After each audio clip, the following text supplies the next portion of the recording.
Bismillahirrahmanirrahim. Dear first year students, today we are going to discuss our next topic in chapter number 4, that is the Golgi apparatus or Golgi complex. First year के इस पर आज हम बात करते हैं Golgi apparatus या Golgi complex पर।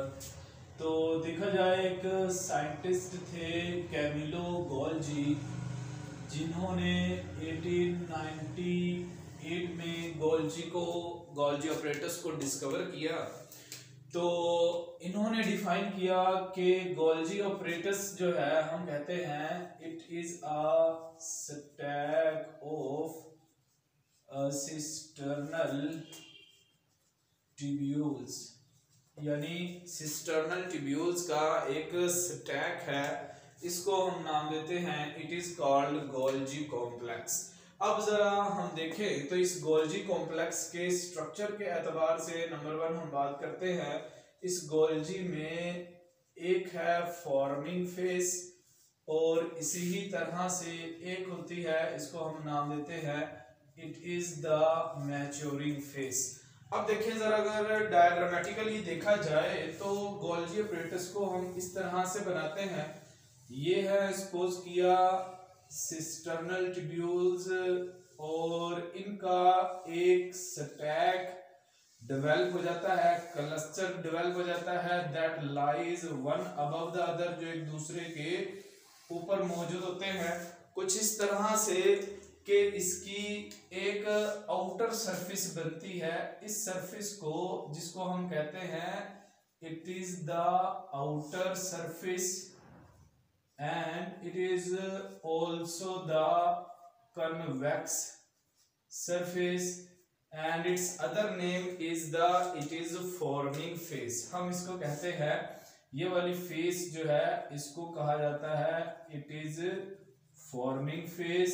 और इसी ही तरह से देखें तो ये वाली साइड यानी सरफेस जो कि अंदर की तरफ मुड़ी हुई है, इनसाइड कर्व्ड है, so it is called the inner concave surface. It is the inner surface and it is concave, so it's name is the maturing phase. हम इसको कहते हैं, ये कहलाएगी मैच्योरिंग फेज।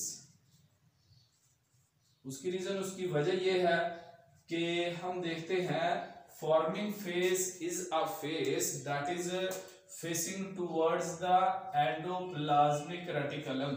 ये एंडोप्लाज्मिक रेटिकुलम की तरफ है और इस एंडोप्लाज्मिक रेटिकुलम से आने वाले वेसिकल्स को देखा जाता है फ्यूज हो जाते हैं इस साइड से इस सिस्टर्नल ट्यूब्यूल्स में जो कि गोल्जी के मौजूद हैं।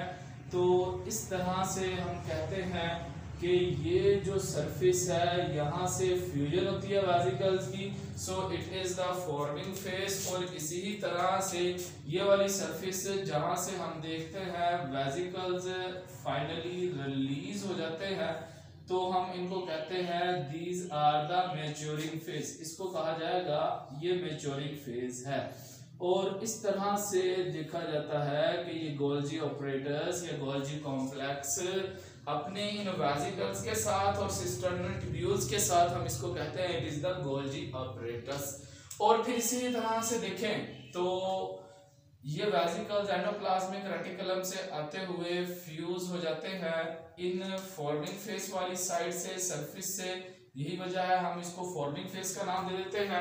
और दूसरी सरफेस से रिलीज होती है जिसको हम कहते हैं it is the maturing face. तो ये डायग्रामेटिक रिप्रेजेंटेशन है। अब जरा हम इसके कैरेक्टर लिख लेते हैं, डेफिनेशंस बना लेते हैं इनकी। नंबर 1 हम कहते हैं forming face is the face that is outer and convex surface.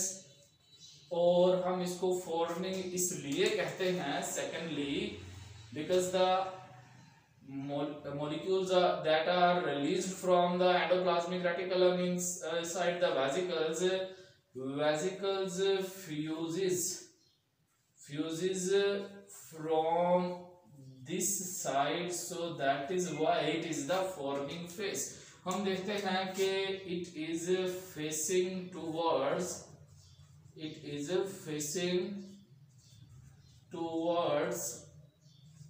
endoplasmic reticulum.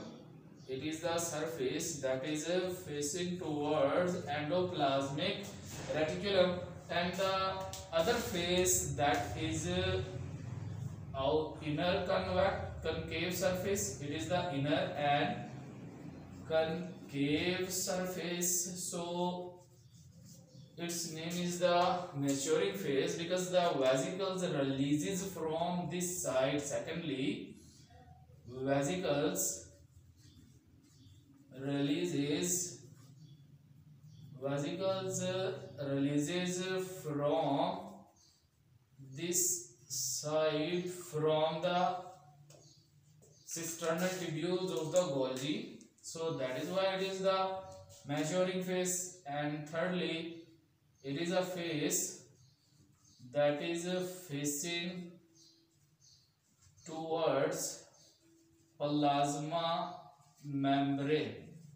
It is a phase that is towards the plasma membrane. इस तरह से हम देखते हैं फॉर्मिंग एंड मैच्योरिंग फेज में डिफरेंस हो जाता है। और इस तरह से ये एक जो ट्यूब्यूल, एक नाली है, इसको हम कहते हैं it is the cisternal tubule और cisternae one. These are large in the numbers. और फिर इसी तरह से देखें तो नेक्स्ट जो गोल्जी ऑपरेटस के फंक्शंस बनते हैं, तो ये स्ट्रक्चर हो गया। अब देखें फंक्शंस में नंबर 1 हम कहते हैं Golgi apparatus perform secretions. These are involved in the secretions. For example, मिसाल के तौर पर अगर हम देखें तो पैंक्रियाज और इसी तरह से हमारे माउथ में मौजूद सलाइवरी ग्लैंड्स हैं, ये जो सिक्रीशन पैदा करते हैं, पैंक्रियाज पैंक्रियाटिक जूस सिक्रेट करते हैं, और इसी तरह से सलाइवरी ग्लैंड सलाइवा पैदा करते हैं। ये तमाम की तमाम सिक्रीशन उन पैंक्रियाटिक सेल्स में और हमारे सलाइवरी ग्लैंड्स के सेल्स में गोल्जी ऑपरेटस के जरिए से ही पैदा की जाती हैं। और इसी तरह से फिर हम देखते हैं कि सेकेंडली मॉडिफिकेशन ऑफ मॉलिक्यूल्स। हम देखते हैं कि गोल्जी कॉम्प्लेक्स ऐसे कंपाउंड जो एंडोप्लाज्मिक रेटिकुलम से इनके पास पहुंचे हैं, जो लिपिड्स और प्रोटीन्स पर मुश्तमिल हो सकते हैं, इनकी मॉडिफिकेशन करके इनको फिनिश्ड प्रोडक्ट्स में बदल देते हैं, जो कि सेल में यूटिलाइज्ड हो सकते हैं। इससे पहले बगैर मॉडिफिकेशन के ये मॉलिक्यूल्स और कंपाउंड जो एंडोप्लाज्मिक रेटिकुलम ने पैदा किए हैं यूटिलाइज नहीं हो सकते और ना ही सेल्स के अंदर प्रॉपर प्लेस यानी डेस्टिनेशंस पर मुख्तलिफ जगहों पर भेजे जाएंगे। तो इस तरह से हम कहते हैं कि Golgi complex also help in transport में भी मदद करते हैं, helps in transport of extracellular enzymes, as for examples that are produced by the gastric glands in our stomach. These are also produced by Golgi complex in the gastric gland cells. And fourthly, the addition of glucose or the carbohydrates is called glycosylation. That is the more important function of the Golgi complex. हम देखते हैं कि addition कर देते हैं Golgi complex, addition of glucose. और अगर हम देखें तो ये जो एडिशन है ग्लूकोज की, इस ग्लूकोज की एडिशन के जरिए से देखा यह जाता है कि अगर लिपिड्स के कंपाउंड्स हैं उनमें ग्लूकोज की एडिशन हो जाए तो ऐसी सूरत के अंदर हम इनको कहते हैं, ये बन जाएंगे glycolipids, and these are the conjugated molecules components of the cell membrane. और इसी तरह से अगर देखा जाए तो प्रोटीन्स के मॉलिक्यूल्स में अगर एडिशन हुई ग्लूकोज की तो ये ग्लाइको प्रोटीन्स पैदा होते हैं। तो इस तरह से ग्लाइकोसाइलेशन के जरिए से गोल्जी कॉम्प्लेक्स अपनी सेक्रेशंस जो इनके वेसिकल्स में मौजूद होती हैं उनमें मॉडिफिकेशंस यानी तब्दीलियां पैदा करते हैं। और इसी तरह से देखें तो हम कहते हैं role in plants during cell wall formation. हम देखते हैं प्लांट्स के अंदर माइटोसिस यानी सेल साइकिल में गोल्जी कॉम्प्लेक्स प्रोड्यूस करते हैं vesicles contains raw material